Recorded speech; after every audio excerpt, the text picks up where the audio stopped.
Hello and welcome to Who's the Bossk? It's the Star Wars podcast from laughingplace.com. My name is Mike Celestino. I am your host. I am the lead Southern California reporter and editorial director for Star Wars content at Laughing Place.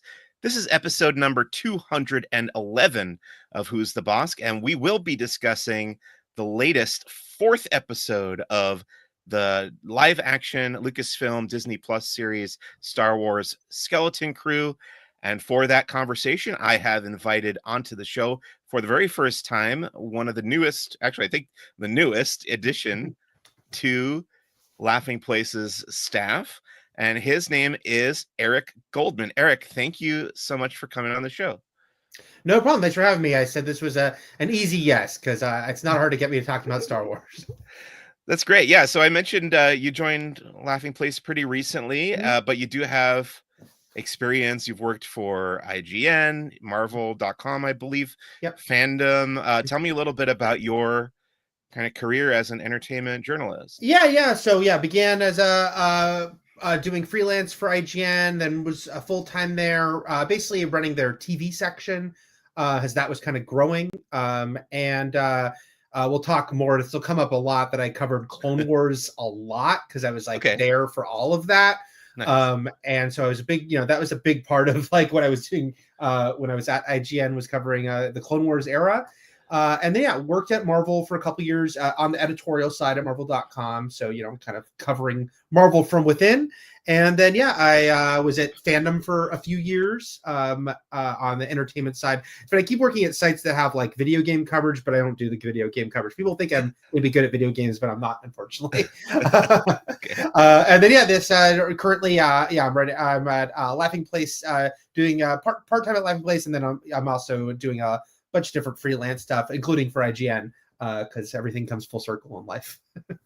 It's like poetry, it rhymes. Well, it's good to have you aboard. We got to spend some time together actually recently because we went to the opening media event for Tiana's Bayou Adventure at Disneyland Resort and the holiday season kickoff for this year. And you said you had done some of those Disneyland media events in the past, but I don't know, what did you enjoy about this one? Yeah, no, I mean, first and foremost, it's just I finally got to go on that ride because I had not gone on at that point. They had done it for Magic Key Holders, which I am, but I just hadn't gotten there. And then in Orlando, I'd only gone once since it opened, and it was down the entire day. So first and foremost, I was just glad to finally ride the ride, and I enjoyed it. Those are always fun. I mean, just to be a little behind the wall curtain of these things. Yeah, it's always fun to kind of see the parks from a different perspective. In this case, there was a nighttime event, and just kind of be it's set up so differently, right on the water, right in New Orleans Square and the Frontierland area, and to see a place you're so familiar with looking so different with sort of a different atmosphere. I always think that's a kind of a cool, interesting part of the whole process. Yeah, the party that they threw for that media event was kind of nuts. I wasn't really expecting it to be that big of a deal, but I agree. Yeah, all sorts of food, and live entertainment all throughout New Orleans Square and up into Bayou Country. And then that show on they brought around the Mark Twain, and it kind of parked there in front of Tiana's Palace restaurant, and you had Anika Noni Rose and who was the other cast member from Jennifer, I'm forgetting her last name. Yeah, the one, Mama Odie, right? That's the voice of Mama Odie. And boy, that was just such a big production. I was so impressed by that. That was because you and I had literally had a conversation. Jennifer Lewis, by the way. Thank you. No problem. Yeah, you and I had talked earlier in the day about, I bet Anika Noni Rose will be here tonight. But we didn't think it'd be that big of a thing.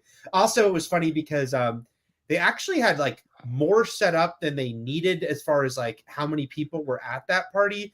So, there'd be these big groups of people at the waiting to get food. But if you just kept walking up further and further past the Haunted Mansion, there were more bars and more food laid out, and no one was up there. So that's where I started sneaking off, being I want to get a beignet. I'm going to go way up the hill there. No one's out there. Yeah, that was a blast. Really fond memories of that media event already. Let's say hi to Patrick Radiker commenting in the chat here.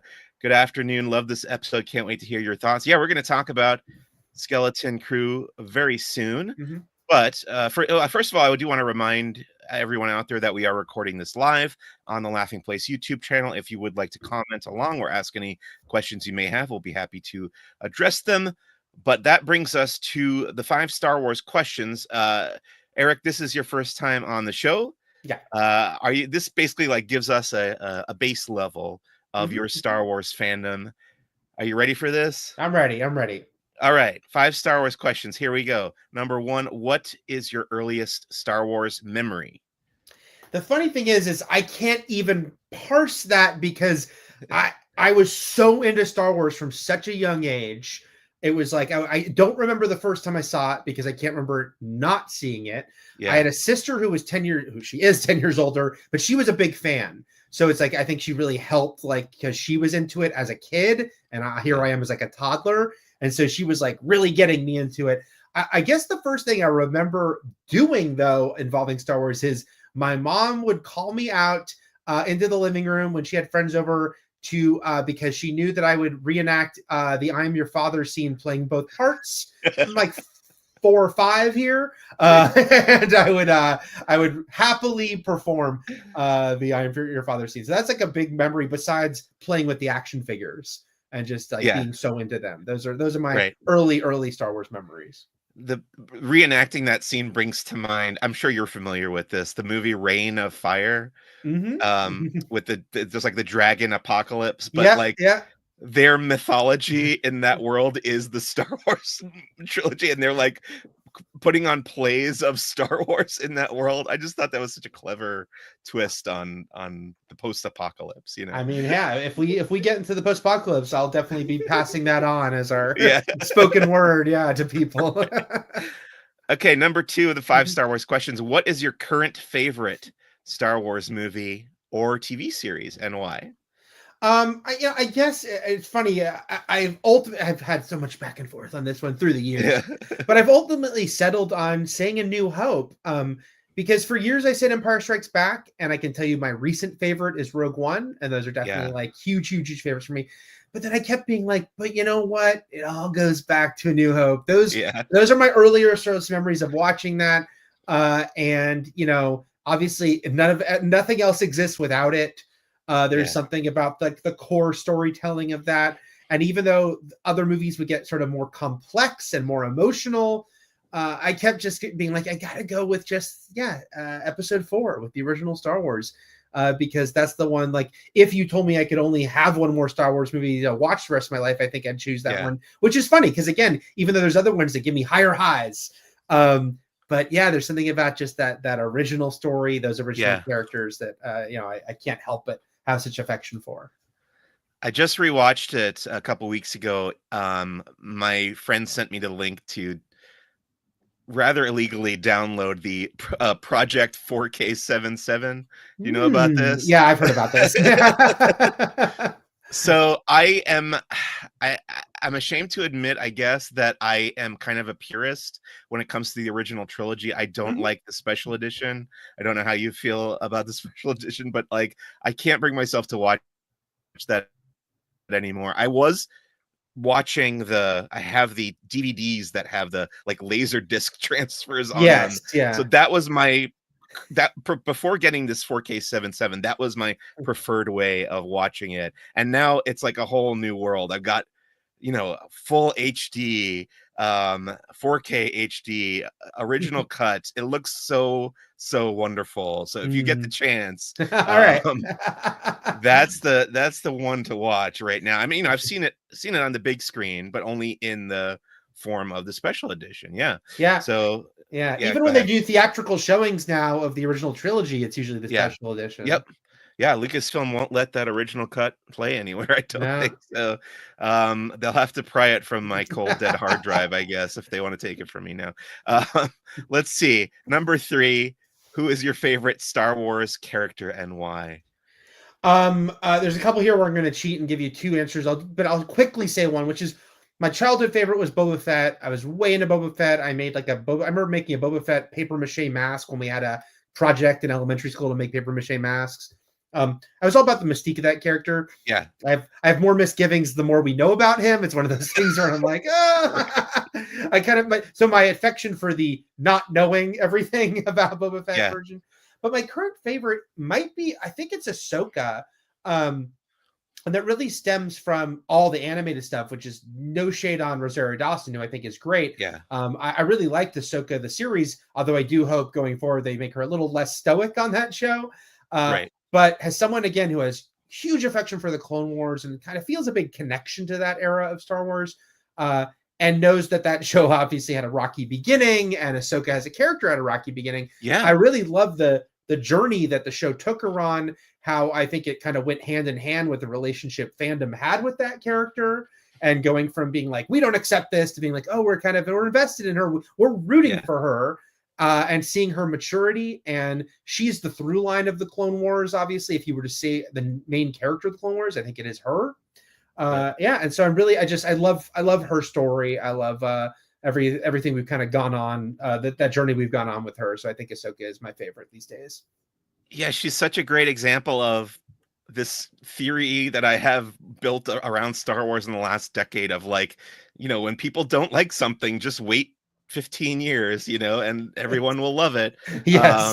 15, 20 years. And it's been proven time and again. But like you said, there was not a warm welcome to that character in 2008. and now look at her. She's got her own show. And what can you say about Ahsoka? She's the centerpiece of current, like, modern day. That's like of the new characters that have been introduced in the 21st century. She's certainly like the most prominent one, I would say. I think so. And the least. It's funny that she's probably now become sort of one of the least, like, polarizing again. Which, especially funny when you think back, like, to the 2008 days. Yeah. So The Last Jedi, you just wait another decade and everybody's gonna love it. Yeah. Okay. All the kids, if you were a little kid, it's gonna be the prequels all over again. I've said the same thing. Right. Yeah. Like when they're 20, they're like, hey, I grew up with those. Those are great. Yep. Number 4. If you lived in the fictional Star Wars universe, where do you think you would fit in? What faction would you belong to? The examples that I always list off here are the Jedi Order, the Sith, the Rebel Alliance, the Empire, the Bounty Hunters, the Smugglers, the scum and villainy hanging out in the cantina, or anything else you can come up with. What do you think, Eric? See, this is total wish fulfillment, right? Because honestly, if I were in the Star Wars universe, I'd probably just be like working at a shop. I guess. All right, where would you want to fit in? I should probably take it to that. Like, what are the stores in Tashi Station? But so I think I will go back to Bounty Hunter, though, and I think that is because of that childhood love, both of Boba Fett and the Bounty Hunters. I think I did talk about how Empire was my favorite for many years, and it's still, again, it's one of my absolute favorite movies. And just the how evocative that group of bounty hunters was. And how it just sort of signaled this whole other facet of Star Wars that has now obviously been explored in different ways. The criminal underbelly in this different way, and also the idea of bounty hunter, which Star Wars did not introduce that term, but it introduced it to me, and I bet to a lot of kids. Too. Me too. Right? Every time beyond, like, I would hear when, like, Dog the Bounty Hunter, when that show started, I was like, oh, bounty hunter, like Boba Fett. Exactly. Not like in the Wild West. Right. So if you're going like on pure wish fulfillment, if I was in Star Wars, I wish I could be a cool bounty hunter. Not a Greedo. It does seem like a cool and probably very dangerous profession, even in the Star Wars galaxy. Number 5, the fifth and final of the 5 Star Wars questions, is called Impression or Possession. This is where I ask my guest to either do a Star Wars impression, or you can opt out and simply tell me about a favorite Star Wars possession you may own. What do you think, Eric? Which one would you like to choose? While I was tempted to do the I Am Your Father scene playing both parts, as I would when I was 5, I decided not to. Once again, I'll slightly cheat by saying one of them is the hoodie I'm wearing, because it combines so many things I love, which is it's a Halloween themed hoodie. I know it's Christmas time, guys, but I love Halloween. It's a Disney Parks hoodie, but it also has the action figures they do every year, which are over my shoulders. Oh, yeah. There they are. The Halloween themed action figures they do every year. I just love that this hoodie exists. And I love that I found it because it was the one and only time I saw it at the parks. It was sold out the next time I went there. So I'm really glad I have it. But my real answer, and I had to think, this was a really hard one when I saw that you're going to ask me this. This is a super humble brag, so forgive me. But this is Star Wars The Clone Wars, the complete Season 5 Blu-ray. And the reason that this is special to me is the quote on the back saying, some of the best and most exciting Star Wars stories in the past 20 years, Eric Goldman. Amazing. IGN. And so, yeah, the fact that I got an actual quote on anything Star Wars, and because I loved the Clone Wars. I loved covering it. Again, I didn't think it started great, but I really thought it got better and better. And there was stories that I just thought were so incredible. I had a lot of great interviews with Filoni in those days when he was much more easy to get access to. Dave's great, but he's a little busy. But yeah, so the fact when you have to clear these quotes if they'll get an email being like, hey, you want your quote? And I've many times done it and they don't end up using it. I think they kind of email a bunch of it. But the fact that I think this is the only physical media with my quote on it. I've had some quotes in like commercials, but it's a freaking Star Wars The Clone Wars. So yeah, that one's pretty cool to me. That's pretty sweet. You saw last week they used my quote in an ad for The Lion King. I love it. Really fun. But my proudest moment in that vein was they used one of my quotes in a commercial for Ahsoka, actually, for the live action Ahsoka series. So my wife for Christmas that year printed out the screenshot on it's kind of like a tapestry, almost like a banner that I can hang. I need to display it. I don't have, because we have very little wall space left. I just have so much memorabilia. So, but one day that's going to be hanging on my wall proudly. Very, very proud moment for me. Yeah. Okay. Awesome. Yeah. Very cool. Thank you for sharing that. Mm-hmm. Let's move on to Star Wars headlines for this week. I did want to mention that I received a review copy of a new book from DK Publishing called The Star Wars Encyclopedia. I think the subtitle is The Ultimate or Comprehensive Guide to the Star Wars Galaxy. It's one of those reference books that has just everything crammed in there from the entire current canon. It doesn't cover the Legends timeline or the old expanded universe stuff. It's everything from the movies and the current, TV shows and comics and novels. But it's really well done. It's organized by chronological order of the stories themselves. So if the High Republic stuff comes up first, then it's the prequel trilogy and the and so on and so forth. Do you collect any of these Star Wars reference books? Have you bought any of those in the past? Yeah, I have a lot of the ones. I have all the movie ones. I love all those guides, and I love the when they show what the ships look like on the inside, and that's where the bunk is on on a lot of these ships. So I love those. Those have been big favorites of mine for a long time. Yeah, and this is a great one. I would say it's currently correctly advertised as the comprehensive guide. It will probably go out of date quickly, though, as these things do, because you have more content coming out all the time. The other thing is it didn't include the Acolyte, and it doesn't include Skeleton Crew, obviously, because that's just currently coming out. So yeah, you just kind of have to get the newer editions as they're released. But it would make a great Christmas or holiday present, however you want to celebrate this time of year. So check that out from DK. It's just called Star Wars Encyclopedia. Let's get into comic books. This week, we had 5 new Star Wars comics, which is not the record. The record is still 7, but this is still a lot, and I haven't read all of them yet. I've read 4 out of 5, and I wrote my reviews. They're up on laughingplace.com right now. I think tomorrow I'll get to the other one, which is Ahsoka. It's just the adaptation of the series, so no new content there, really. But I enjoyed all the ones that I've read. Most of them were by Daniel Jose Older, actually, who's been on this show, one of the current most prolific current Star Wars writers on the publishing side. Do you collect or read any of the Star Wars comics, Eric? I try, I made the grand, hope claim that I think a lot of people did, which is when they started everything over and they said, okay, everything is Legends except for Clone Wars and the movies. I was like, all right, I'm gonna keep up with it all. Yeah. And then there was a lot of it, so I know. I'm like a very far behind. And sometimes I'll be, people will tell me about a certain comic I have to read, and I will. So I've read a good amount of the comics, but very scattershot. And I'm a couple of years behind on most of them. Yeah, like you said, every once in a while there's like a must read. I will ask you, are you an Ewok fan? Like, I like the Ewoks. General like the Ewoks, because yeah.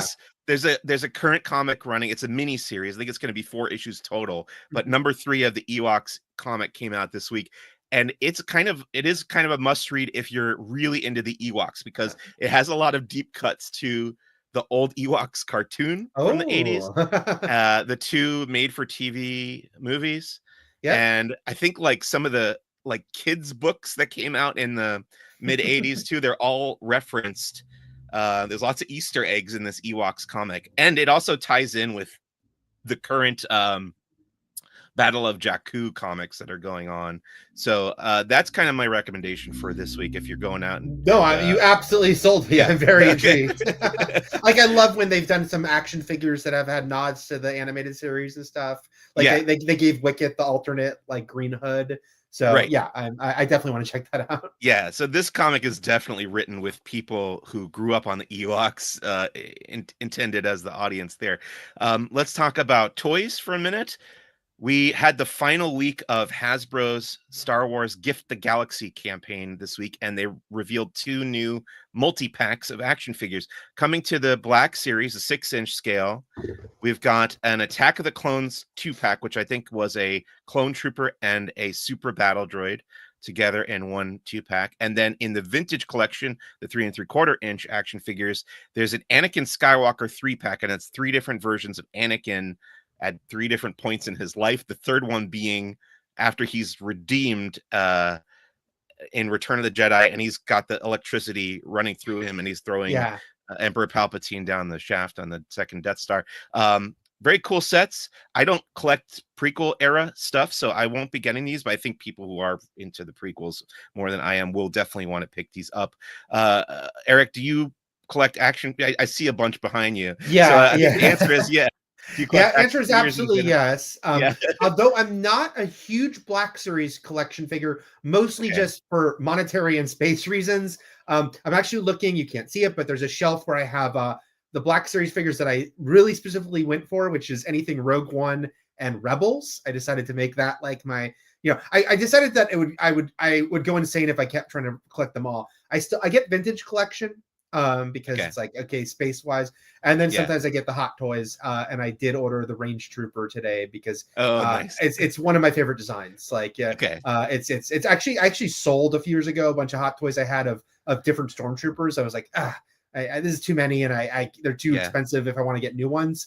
But I was like, okay, Range Trooper is he's actually one of the exceptions. I have a Black Series of him because he doesn't fall into those my Rebels or Rogue One parameters. So that's my start. I have all my childhood, and I have all the figures up through like the prequel era. I've got like giant bins. There's one in my room right now. Okay.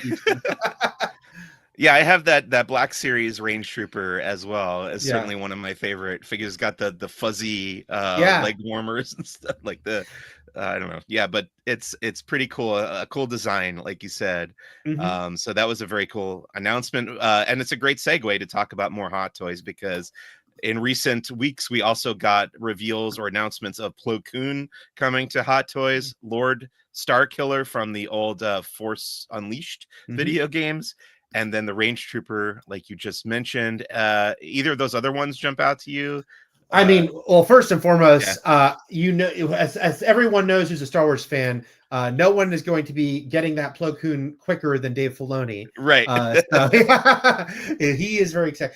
Neither of those are 2 that like I would need, but they're very cool. Like, Plo Koon is like just kind of it's calling him a deep cut. I don't know if he's a deep cut anymore, but he's certainly niche. Yeah. He's not going to be one that like everyone would want. But it does show you how they've been doing more and more of like those prequel era Hot Toys, and they've been kind of filling in the ranks more of the main Jedi. They did kind of all the main Jedi characters, so now they're going to kind of start filling in some of those other characters that are, and especially because they've done a lot of Clone Wars specific hot toys. You know, they've done Ahsoka and Maul, and now Savage Opress. And Plo Koon is, you know, part of that too, because he was, the mentor to Ahsoka. So if you're an Ahsoka completist, there you go. You can also get Plo Koon. I did while you were talking there, I just wanted to check and answer Patrick's question here that whether or not the new compendium, this is the Star Wars Encyclopedia, by the way, includes the Halcyon from Star Wars Galactic Star Cruiser. So I'm just kind of double checking on that, and it had one entry in the index of the Halcyon 430. Let's see if I go to page 430 here. Okay. Here we go. 430. Yep, there it is. Yeah, the beautiful Halcyon. Did you get to do the Galactic Star Cruiser, Eric? I did. Yeah. I actually did it 1.25 time because I did I did the press event where I didn't get to stay there. Yes. But we did a 4-hour speed run. You might have been there with me then, because I did that same media event, and then I came back and did the full experience. Yeah. So you and I had kind of the same exposure time in the house. Yeah. I was there for May the 4th last year, and then 2 weeks later they announced it was closing. Oh, bummer. Okay. Well, I'm glad to be able to answer your question in the positive there, Patrick. That's gonna. Oh no, we have one more item here. Roosevelt's, our pals at Roosevelt's, the apparel company, have released or announced a new Star Wars outerwear collection, and that looks pretty cool. I went through the images the other day, and you can find all that information at laughingplace.com. Always recommend Roosevelt's. They have sent me a bunch of very fun Star Wars shirts, and I've bought a number of their shirts as well. So one of my favorite current shirts, apparel companies right now. Let's get into our main topic for this week, which is episode 4 of Star Wars Skeleton Crew, entitled Can't Say I Remember No Attin. Eric, let's start with talking about what were your hopes and expectations going into this series before you had seen any of the episodes. Guardedly pretty hopeful, mostly because of the talent involved, I very much enjoyed this recent Spider-Man trilogy. So John Watts being kind of the main creative, along with is it Christopher or Jonathan Ford? I keep forgetting. Chris Ford and John Watts. Ford and John Watts, yeah. So I liked that John Watts was doing it, and then this group of insanely amazing directors. That was almost the biggest standout to me, was like, what a crazy group of directors. I mean, this is any show would love to have these guys doing their series. And then curious about the focus on kids and things that could go wrong but could be great, but hopeful. And so that was my attitude approaching the show. Great. And so not including this week's episode, what did you think of the previous 3? Yeah, I really dug it. Like you, I watched those 3 screeners, and I was very happy right out of the gate. Just the vibe of it, the feel of it. I thought this is really, and yes, it's such a simple log line, which is it's Goonies meets Star Wars. It's Amblin kids have a Star Wars adventure, but it pulls that off, because I think we can all imagine the version of the show that doesn't work. And that does feel really cloying and really trying for nostalgia, but not hitting any real genuine beats. But it both hits, those nostalgia, for someone like me who grew up watching all those Amblin movies along with Star Wars. It's it is a pretty great blend of it, but I also think it works on its own terms as a show. That was my biggest concern, even watching the beginning, was okay, is this going to still have an interesting story beyond having a fun vibe?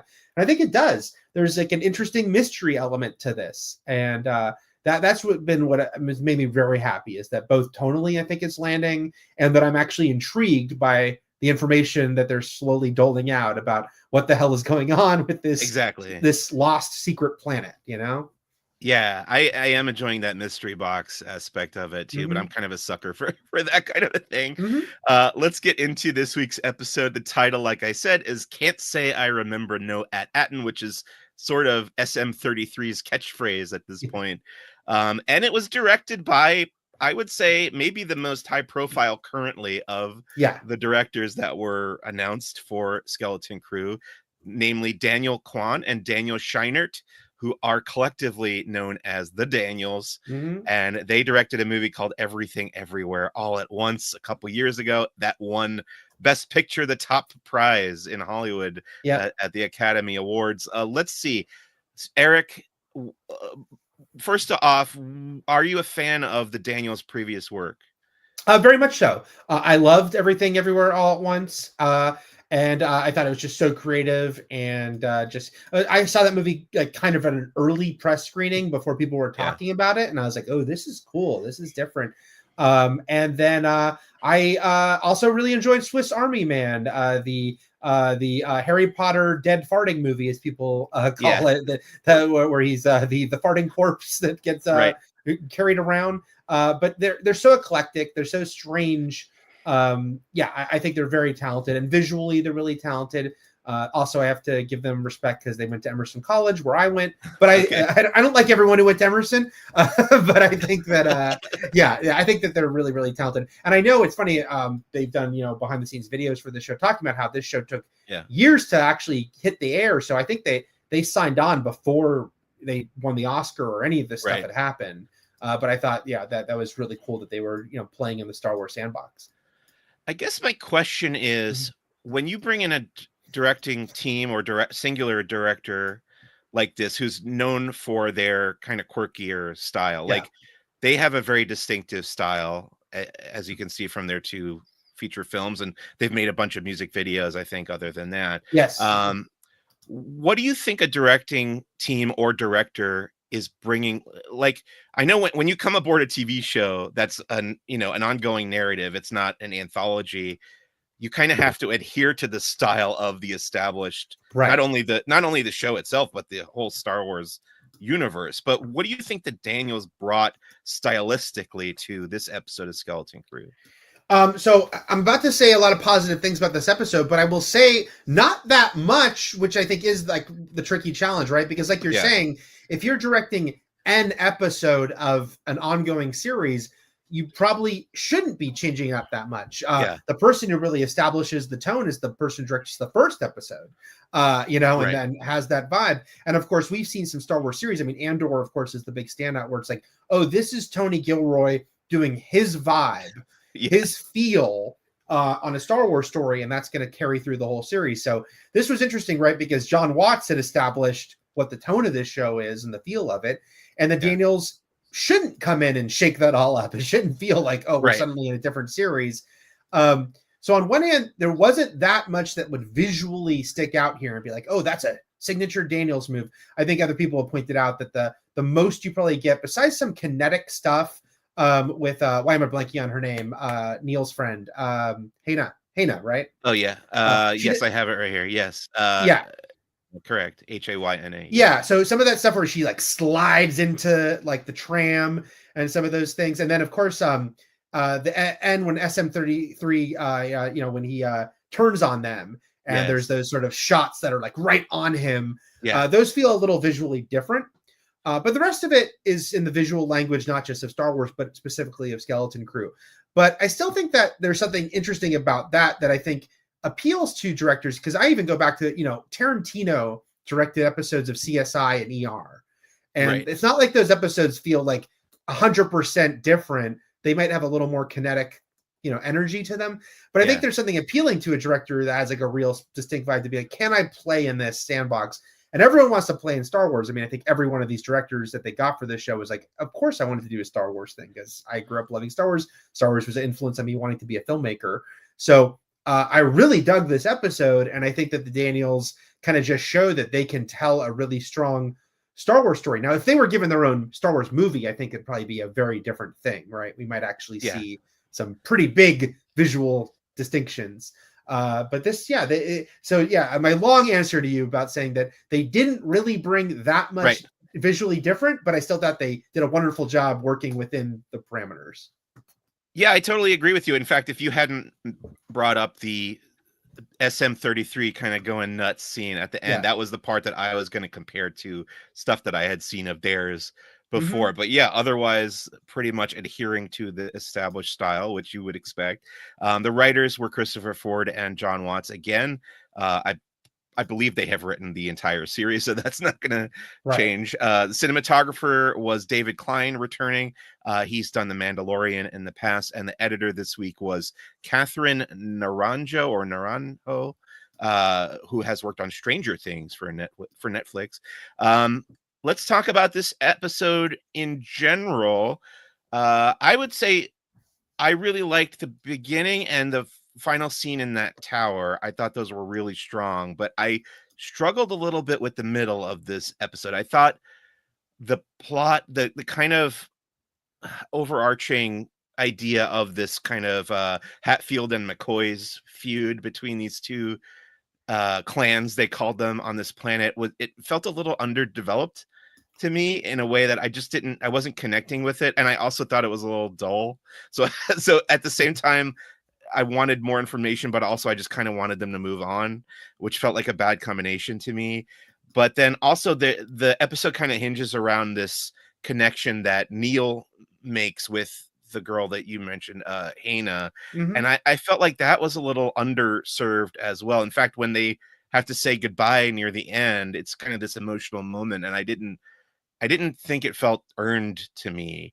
I was just like, oh, they just met like 5 minutes ago. Like, what's the big deal here? Those would be my big critiques of the things that didn't quite click, I guess, in this episode for me. And for those reasons, I actually think overall I might call this my least favorite of the four that have come out so far. What about you, Eric? How did you feel? I really liked it. It might be my favorite, but I know story-wise but I say that I've liked them all. I don't know. This episode was the one where, and maybe it's because I watched this one on its own, right? I watched the other three kind of back to back.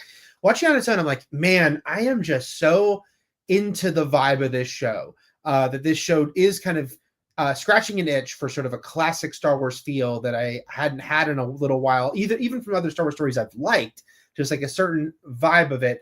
And I don't know. I really did like the focus on Neil, and I liked that dynamic. I also think it's funny because with the other group, what they call the Hattins, the rival group. I guess I have that written down. Yeah, the Troik and the Hattin. Yeah, exactly. The Troik and the Hattin. I guess I didn't invest. It didn't bother me that much that we didn't kind of get that many details about it, because I almost felt the point was more.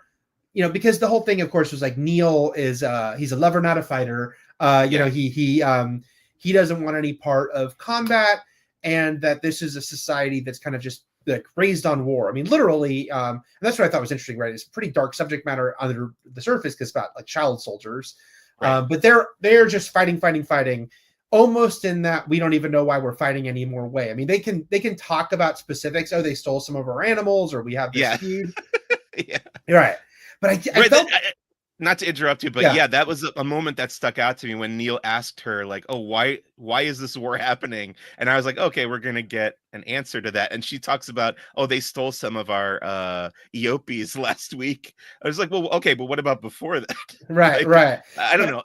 Go ahead. Oh, no, just I guess I kind of liked that idea of like, we're just so stuck in fighting that we can't stop them. One of my favorite Marvel comic I read a lot as a kid was an issue of Hulk where he goes to the future that Kang was like the warlord of this future, but Kang's dead. Of course, he'd get better. But at this point, he's dead. But there's this soldier that's still fighting like for Kang. I fight for Kang. And it was basically like, well, it doesn't matter that Kang's dead. They can't stop fighting. Like, it's like that this is just where they're stuck now. And so that's more how I took this episode was, this, they have to kind of break this cycle. So even though, I did think it was funny, for instance, that everything that happened with Jod, most of everything that happened off camera, he kind of tells us how he got but it didn't bother me because I was into Neil's little side quest story here and his I thought their scenes together were sweet. I liked their little interaction together. And I think that there is also every chance that we will get more information later on in the show, because there's this statue with no head that what's his name? Wim calls King No Head, which I thought was very funny. But yeah, that's clearly like, oh, this is like right out of Lost. Like they had that statue on the island or whatever. The three-toe statue. Yeah, exactly. Like we're gonna find out eventually who that statue was supposed to be, or was originally before it was blown up in this war-torn society. And I thought that the idea of this kind of backwards version of the planet that they grew up on was super neat. I just kind of I wish we got to spend more time there or something. I don't know. The middle of this episode just didn't quite click for me, but I think maybe as the series go on, it will make more sense to me in context. That's, I guess, my hope. Any other highlights for you in this episode? Like you mentioned, I really liked the idea that this is a duplicate of their planet. Like everything, like first of all, I just like conceptually the idea because this show began with something that looked so much like our suburbia, and I know that was a little hard sell for some people. First of all, I like the idea that they're such an isolated planet that it can kind of explain why that they would develop in such a different way than the rest of the Star Wars galaxy. Right. But then this kind of even takes it further into kind of a darkly funny place, because it's like, oh, they're a planned community. And it's like, those like, they just built another one on another planet. And so I actually really liked that on the kind of a meta level. And the idea that there's probably that all these other planets were built the exact same. Now, maybe they didn't end up the same because like this one is turned into a dystopia, like war-torn dystopia. So yeah, I really like that conceptually. Because I know this was the episode, I saw some other people who didn't love it. And I know this is the episode where it's like, okay, well, is this like, I really don't like the word filler, but it's like, is this like a story of the a case of the week, or, is this more of like a standalone? And I was like, well, this is a TV episode, I think, for sure, more than the first three. But I did think it worked as both a Neil spotlight, and I'm guessing all the kids are going to get their spotlight, but also the fact that it did further the main story pretty well. Like, I think I would have been more frustrated if we really didn't if this was like a planet that had no connection and they get like a doohickey, to go to the next thing. Right. But I thought this was a good way to kind of have your cake and eat it too, because it's like, here's Neil's episode, but also here's some cool info about something strange with their planet. No, once they stumbled on those columns and they had to like wipe the dust away to read the Arabesh, I was like, okay, this is right up my alley. Like, this is the kind of stuff that I want to see on this show. So once we got to that point, I was all in.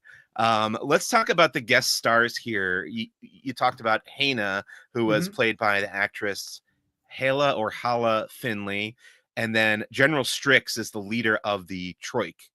And he's played by Matthew Kassovitz, who I knew from a movie called Amelie way back that you probably know. Jean-Pierre Jeunet, Amelie. You still there, Eric? I'm back. Okay. I lost you for a second. No problem. Were you familiar with either of these guest stars beforehand? He looked familiar to me. I forgot to look him up, but he definitely looked familiar. I'm like, I feel like I've seen you in something. Yeah, he's a French actor, so he's in a lot of French movies, including Amelie. Yeah. Okay. Oh, so I've seen Amelie. I've definitely seen things that he's been in. I like most of the kids. I don't think I'm going to be familiar with her. I did like that we got another French planet in Star Wars. Yes. Right. Previously, it was the Twi'lek planet Ryloth is all have the French accents, but yes, that's very true. And then we've kind of talked about at Akron and how it differs from at Attin. Obviously, it's kind of like the war-torn version of that. Yeah, it almost kind of feels like a controlled experiment, like where if we tweak these little things about the culture here or the path that the civilization's going down, what will happen, and find out the differences from that point on. I don't know, something's up with these jewels of the old republic. And we've talked about Hala a little bit, the Hatfield and McCoy's aspect. Anything else that stuck out to you that maybe you didn't care for in this episode? I'm trying to think. As I did quite enjoy, I guess, like I said, like, I kind of accepted, like, I grinned and went along with the fact that we didn't see like how Jod got like out of his predicament. Maybe I would have been cool. I maybe would have even though I didn't think we needed to know that much more about this feud, I kind of was curious about this other faction just to kind of see how different or the same they act compared to the ones we were spending so much time with. I had a couple little nitpicks that I want to run past you. There's a scene in the beginning when they're coming into the atmosphere, and SM-33 starts saying, "Oh, there's some kind of autopilot that's taken over the ship," but then he says, "Oh, I'm gonna disengage the autopilot and land," and that I feel like that whole thing just could have been like lifted out of the episode without any affecting anything. Like, do you understand what the point was of that, or is this something where maybe, oh, okay, we'll get more information later on? Or I'm probably giving them more thread than they meant, but because I do agree with you, it's probably extraneous because it's like this whole interconnected planets that were all developed at the same time, presumably, and they're hiding some secret. So that's what I thought was going on at first. It's like, oh, this autopilot is because it's like, oh, this ship is being brought back to where it came from or where it's part of. But that ended up not being the case. And especially because we still don't know the exact backstory, obviously, with the original captain of this ship. Did he come from one of these planets, or did he just know about them and wanted to steal their treasure? So there's a part of me that wonders, was that connected? But I probably wasn't, and you're probably right. It probably didn't need to be there. I mean, I don't know. Maybe we'll be clued in later on, and I'll understand that more. By the way, I really hope this captain that SM-33 keeps talking about turns out to have been Pirate King Gorian Shard from The Mandalorian. I don't know if you remember him. He's like the seaweed monster the guy. Swamp Thing. Yeah, exactly. I just loved that character design, and I he's dead now. I guess he blew up in The Mandalorian, but we could see a flashback maybe. That would be cool. There's another weird moment that stuck out to me where Wim high fives KB and she like doesn't know what it is. And I loved that, actually. I don't understand. They're both from the same place. Why would he know what a high five is and she wouldn't know? I don't know. I thought it was more like, again, we don't know her sort of full deal, and I'm guessing she'll get her own spotlight episode. But I just felt like, whatever her sort of cyborgian deal is, that she was not, sort of set up for. Although I have to mention before I forget that Wim had my favorite line. I laughed so hard at. I'm going to paraphrase it here, but at the beginning when they meet Hana and she has a couple of the other kid soldiers with her, and whatever he says about like, "Are you an army of kids who are fighting against the adults for control of the planet?" Because he was basically asking the question we were thinking in real time, and so I very much enjoyed that moment.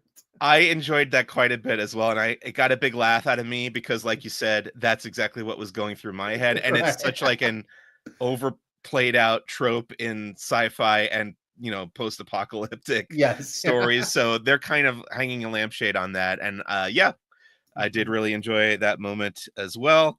I think that's pretty much, those are all my little nitpicks, but overall it's still a very entertaining show. This just didn't entirely work 100% for me, but I'm still on board, still excited for more. Anything else that you would like to say about this episode of Skeleton Crew? I'd like to say that I endorse every time they keep going back to the holiday special circus. And I hope it happens continually now that we've gotten 2 references to it. I was so I've never been so impressed to be wrong. I say impressed by someone else, which is to say I was so sure watching that first episode that they'd digitize the footage from the holiday special because it's matched so well that I was like there to read about how they reshot it, they had to rescore it. I thought that was great. And the holiday special, when it gets referenced, is almost always like Boba Fett or Chewbacca related. So the fact that it was that freaking circus it amused me very, very much. I'm very proud to say that I was the one who asked the showrunners that question at the press junket for Skeleton Crew, so you can go and listen to me ask them that, and the response at I got to cover it for Skywalking Through Neverland because they couldn't make it for that, but it was cool to be there and chat with John Watts and Christopher Ford. All right, Eric, what do you think? What are you excited for? What are you hoping for? What are you expecting from the remaining back half of this season, because we are at the halfway point? Oh, by the way, I did look ahead because I like you, I was assuming Ford and Watts wrote every episode. I guess the next 2 have a different writer. Myung Jo Westner wrote the next 2, so they have one other writer who wrote. But it's funny because coming out of the 3rd episode, I thought, okay, here's the spine of the show. They're trying to get back that Attin, and each week they're going to get new clues and closer, which is what this week did. But I think they did it in a more interesting way than I was imagining. It wasn't just like, I have another piece of information for you, by having it be this sort of cloned planet, as it were. I'm pulling from the trailers a bit and how we've seen stuff like that big creature and whatnot. I'm assuming they might keep going to the other planets, which will keep giving them like these alternate reality versions. That's the cool thing about, I also like conceptually about this episode, is when they get off the ship and it's like they're home, but it looks like post-apocalypse. For a second, it feels like they're in the Twilight Zone, like as in an episode of the Twilight Zone, like they've traveled to the future or something. Yeah. I was thinking that, and Star Wars doesn't dip into time travel terribly often, that they've done it with like the world between worlds or whatever. But I think that would be a little too sci-fi for Star Wars. So I'm glad that they didn't go down that route. I am too, but I think this is a clever way to have their cake and eat it too, because they also don't do the multiverse in Star Wars. But I feel like if they keep going to the different planets and they're all different, like different takes on the same thing, that's a fun way to have these kids experience this sort of surreal thing. If it's like the same planned community, but here's what happened on this place, here's what happened on this place, as they get closer to Attin. Yeah, I hadn't really thought about that, but that's a great theory that they will continue to follow these other coordinates, because the ones directing them back to Attin have been destroyed, but they could follow any of these other ones. Since they have the other ones, maybe they'll be like, well, maybe it hasn't been destroyed on that planet. Yeah, they might have the same tower, and then the tower would contain the columns. Interesting. The other question, I guess, going forward is what will become of SM-33, because now that he's regained his memory of Attin, he also wants to tear anyone apart limb from limb if they're asking about it. So I don't know, will they be able to kind of flip the switch back to being on their side? I'm guessing so. He had his heel turn. It was a cool moment. Yeah, it definitely felt like the Daniels were probably leaning into. It felt very Terminator 1, like some of those shots where they had like where they just had like the half exoskeleton, which I appreciated. But I do feel that they'll probably fix his KB will help fix his programming, and he'll be good old SM-33 again. What did she say? There's only like 10 million circuits in his brain. She's got this. And then she'll learn to high five better. Very much looking forward to the remaining 4 episodes. All right, I think that's going to wrap up our discussion of Star Wars Skeleton Crew for this week. Let's get into our final segment here on Who's the Bossk. It's called First Steps into a Larger World. This is where we talk about the media that we've been consuming and or enjoying outside of Star Wars. My examples this week, we did a double feature last weekend of 2 movies that when we saw the trailer, we were like, we'll watch those when they come out on streaming. And we did exactly that. We watched Red One, starring J.K. Simmons and The Rock and Chris Evans. And then we watched Joker Folie à Deux, starring Joaquin Phoenix and Lady Gaga. I have to admit, I got a little wasted watching both these movies. So I don't remember all of them. I think if I had to say I enjoyed one more than the other, it was almost certainly Red One. So I would say, I would recommend if you're going to watch one of these movies, make it that one. You'll probably have a better time with it. Joker 2 just felt a little dull to me. How about you, Eric? Anything that you've been watching or reading or playing that you would like to talk about? So I watch a lot of movies. I'll just mention 2 that I watched recently. I'm big into going to like the LA revival theaters. I go to like the New Beverly and the Vista and the Egyptian all the time. So 2 I'll mention that I watched in the past like 2 weeks. Were one I'd already seen that came out earlier this year, but the New Beverly showed it, and they did a Q&A after the movie Strange Darling, which had a small theatrical release late summer, but I don't think that many people saw it. But I really dig it. It's actually one of my favorite movies this year. It's a cool, twisty-turny movie. It's told out of order, and don't read up on it before you watch it. Just know it's a thriller. There's someone's trying to kill someone else, and you will watch the story out of order and then kind of get the pieces put together.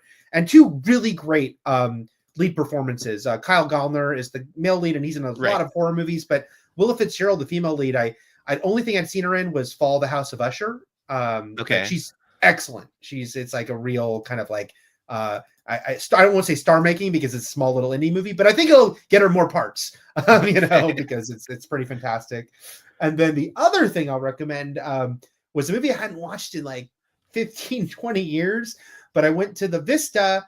Went to Vidiots the other night. Again, we have a lot of those theaters here. Yes. And I watched Point Break for the first time in ages and had a new appreciation for it, Mike.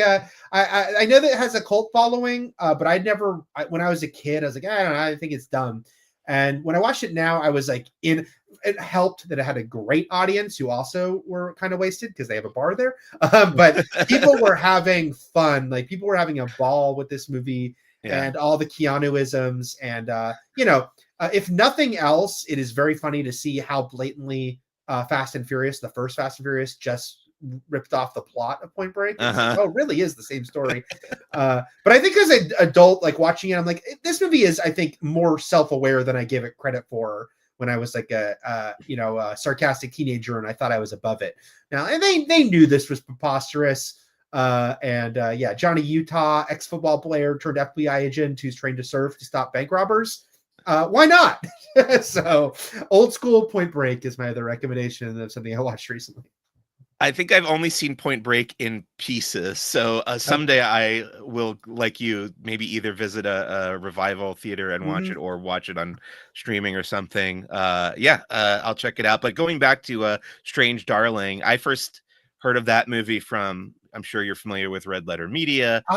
They loved it and they had a whole review of it. And in fact, we stopped watching the review because we wanted to go watch the movie and we haven't done it yet. So I will eventually, that's high on our list of films we want to check out. And then I'll go watch the rest of Red Letter Media's review. But it seemed like the kind of thing that I didn't want to have spoiled for me, like you said. I think the less you watch analysis of it, better. And I should say that movie is on digital. I don't think it's on a streaming service yet, but you could rent or buy it.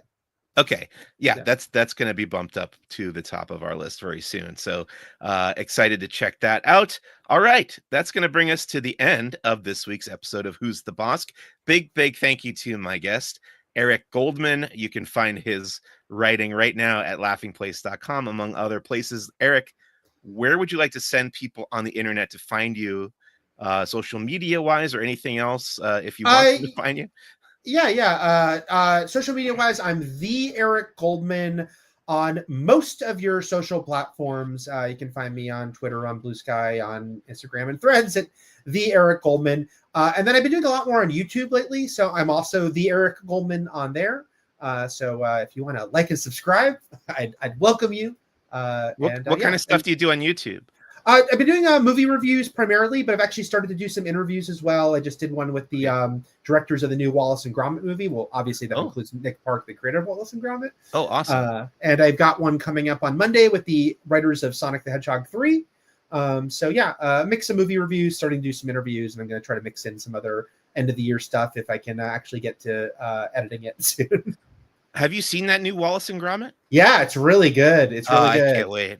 I love that whole franchise. I love all of Aardman's stuff. Because I knew I was doing the interview. I went and rewatched them all, and they're great. And this one is like their first actual sequel to The Wrong Trousers, and with Feathers from McGraw returning and becoming like their Green Goblin. Nice. It's great. It's great. I highly recommend it. It's on Netflix January 3rd, but it actually opened in limited release in theaters this week. If you're a big Wallace and Gromit head, you could find it at local theaters. Yeah. We may have to do that. I'm sure you got to see the Aardman Star Wars short they made for Vision. Yes, I did. Yeah. So good. So good indeed. Excellent. On the next episode of Who's the Bossk, we will be talking about episode 5 of Star Wars Skeleton Crew. As always, please visit laughingplace.com for all your Disney news and opinions. I'm on Instagram at Who's the Bossk Pod. And thank you so much out there for either watching along live. Hi, Sonia, by the way. Forgot to say hi to you. And hi, Austin. He said the crew of skeleton with a couple little emojis of skulls and crossbones.